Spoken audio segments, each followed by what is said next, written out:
आज की कहानी बहुत पुरानी 80 साल पहले हुआ था, जब मेरी दादी माँ और दादू मेदिनीपुर से यहाँ बाटानगर आया। तब से आज तक की कहानी है। तब मेरा दादी माँ बहुत छोटा था। दादू के साथ दादी माँ का शादी हो गया।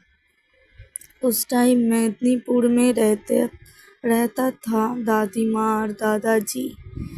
तभी उसका बहुत प्रॉब्लम हुआ उस मेदिनीपुर में। इसीलिए मेरी दादी माँ सोचा कि ये जगह छोड़ के दूसरी जगह चली जाएगी। इसीलिए दादाजी और दादी माँ दोनों मिलके बाटानगर में चली आई। जब बाटानगर में आया तब बाटानगर में कुछ भी नहीं था। सब जगह अंधेरा, जंगल और चारिदिक घना अंधेरा में डूबा हुआ था। मेरी दादी माँ वो जगह में एक झोपड़ी में उसका रहने का घर बना लिए और वो घर में दादाजी, दादी माँ और उसके 2 बेटा मिलके रहता था। ये कहानी शुरू से देख रहा बहुत अच्छा ही था, लेकिन कुछ अनोखी कहानी भी है इस स्टोरी में। ये मेरी दादी माँ के साथ हुआ था। मेरी दादी माँ सोचा था कुछ काम करके घर चला लेगी, लेकिन मेरा दादाजी उतना काम पे मजबूर नहीं था। इसीलिए मेरी दादी माँ को सब काम देखना पड़ता था। बाटानगर में तब कोई भी नहीं आया। तब बाटानगर एकदम अंधेरा में डूबा हुआ था।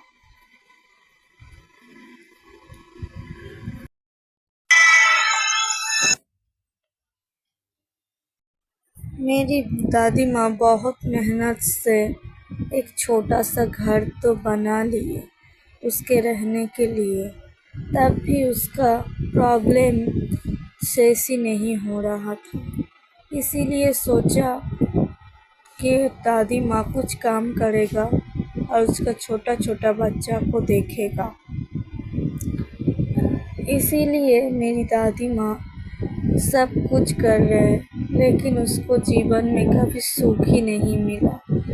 वो दिन रात खटते रहते थे, तब भी उसको सुख नहीं मिलता, क्योंकि दादाजी बहुत कामचोर था।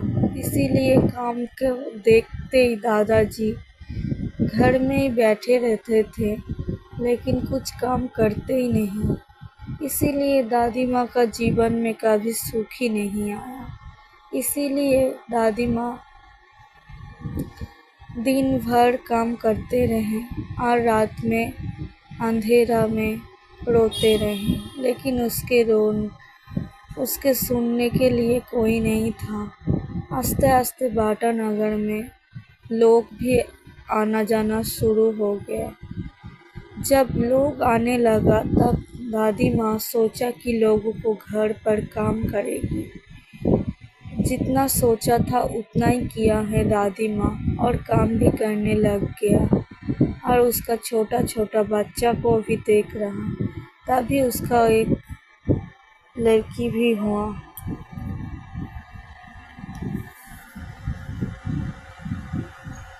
उसके एक लड़की के भी साथ साथ एक लड़का भी हुआ था। वो पहले से ही 2 लड़का था उनका, तब भी एक लड़की और एक लड़का भी हो चुका था। इसीलिए मेरी दादी माँ काम पे नहीं जा रहे। तब दादाजी काम करने गया और उसका छोटा छोटा बच्चा के लेके वो घर में रहते थे। एक दिन बहुत रात हो गई, दादाजी घर में नहीं आए। इसीलिए दादी माँ सोचा कहाँ गया, इतना रात हो गया, इतनी अंधेरा में कहाँ गया, कहाँ ढूंढूं उसे। ये सोच के उतना छोटा छोटा बच्चा को लेके दादी माँ बाहर भी नहीं जा रहा, लेकिन क्योंकि इस तरफ के जगह बहुत खतरनाक था। सब जगह में झोपड़ी और रात में सांप का भी डर है। सांप, सियाल, बहुत कुछ का ही डर था। इसीलिए दादी माँ घर में ही दादाजी के लिए वेट कर रहे, लेकिन दादाजी बहुत रात हो गया तब भी नहीं आया। एक समय के बाद दादाजी घर में आया। घर में आके बोला कि बहुत काम था इसीलिए देर हो गई। तब दादी माँ उसको खाना दे के सो गई। सब लोग खाना खा के सो गया। तब घर में इतना इलेक्ट्रिक भी नहीं आया। तब घर में हैरिकेन से ही बत्ती जलता था। ये मेरी दादी माँ का मुख में ही हम सुने हैं।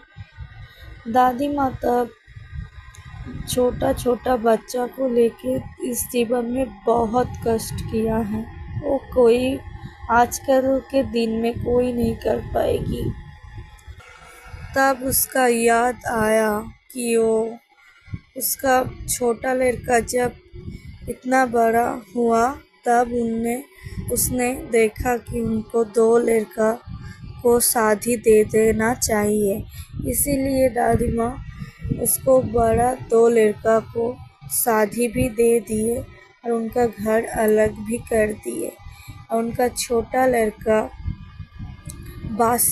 बास पर कंडक्टर के काम पे चली गई और उसका लड़की भी एक लड़का के साथ प्यार करके चली गई।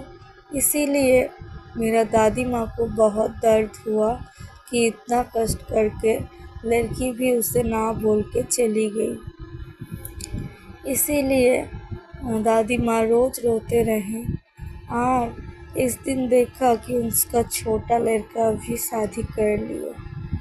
तब उसका छोटा लड़का उम्र भी बहुत कम था, तब भी उसने शादी कर लिए और उस घर में ही रहने लगे। तब भी उसका दादाजी को बहुत शरीर खराब हो गई और दादाजी भी शरीर इतना खराब हो गई कि वो और उठ नहीं पा रहे और शक्ल में सब लोग देखा कि वो मर गई।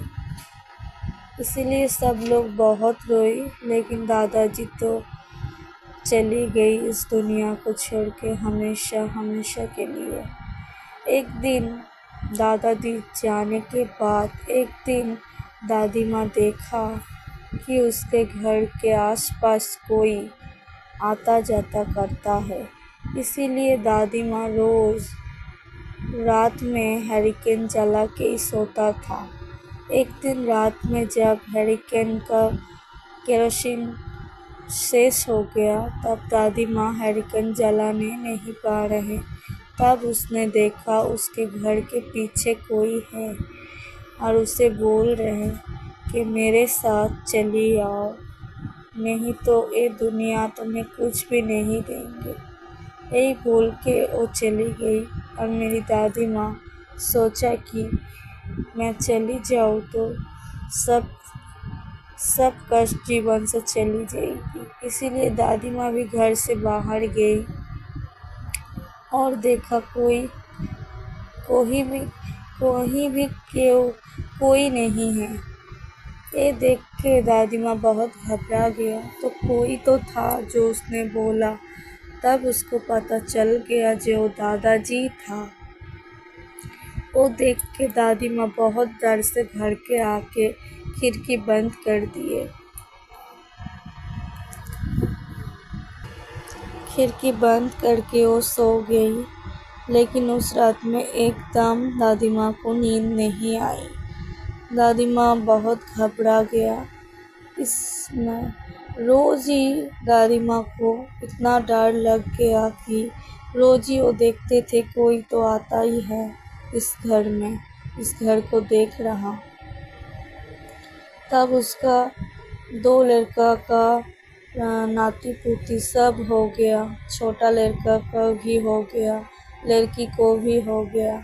दादी माँ बहुत अच्छा से बोला कि तुम सब हो गया, हम सब को देख रहे हैं, अब हम चली जाएंगे तो मेरा और कोई दर्द नहीं। ये बोल के दादी माँ एक दिन सो गया और वो असुस्थ तो हो गया। हो जाने के बाद दादी माँ देखा कि उसको ले जाने के लिए कोई आया है। दादी माँ बोल रहे हैं, अभी हम सब देख लिए, अब हम जाएंगे तुम्हारे साथ।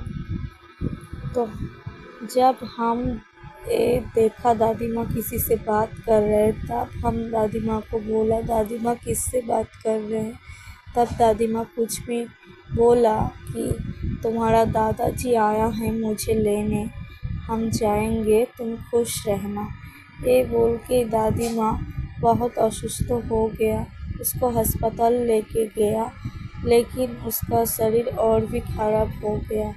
अस्पताल से घर में लेके आए, उसके परदिन ही मेरे पिताजी ने उसको खिला के बोला कि तुम पानी पी लो, पानी पी के सो जाओ। तभी मेरे दादी माँ पानी पीने के बाद ही वो एकदम उसका चोट ऊपर हो गया और वो देख रहे उसको, तो वो दादी माँ और बात नहीं कर रहे। यही से ही मेरा दादी माँ का जीवन चली गई। और इतना कष्ट मैंने कोई नहीं जो इतना कष्ट कर पाएगी। मेरी दादी माँ जीवन में बहुत कष्ट किए हैं, लेकिन इतना जाएगी ये भी कभी भी सोचा ना था। ऐसे चली जाएगी दादी माँ। दादी माँ जाने के बाद एक दिन भी मेरा नींद नहीं आता था। जब हम घर के बाहर जाते थे तब सब जगह में दादी माँ को ही देखते थे। एक दिन रात में हमको नींद नहीं आ रहा, इसीलिए मैं सोने से उठ गई और देखा कि दादी माँ खड़ा है और बोल रहे हैं, तुम अच्छे से रहना, तुमको हमेशा के लिए हम जा रहा। ये देख के मुझे इतना खराब लगा कि दादी माँ सच में चली गई इस दुनिया से।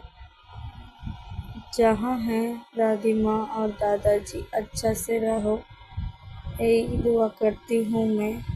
आज का स्टोरी यही है, आपको अच्छा लगेगा तो ये स्टोरी नहीं, ये रियल लाइफ है।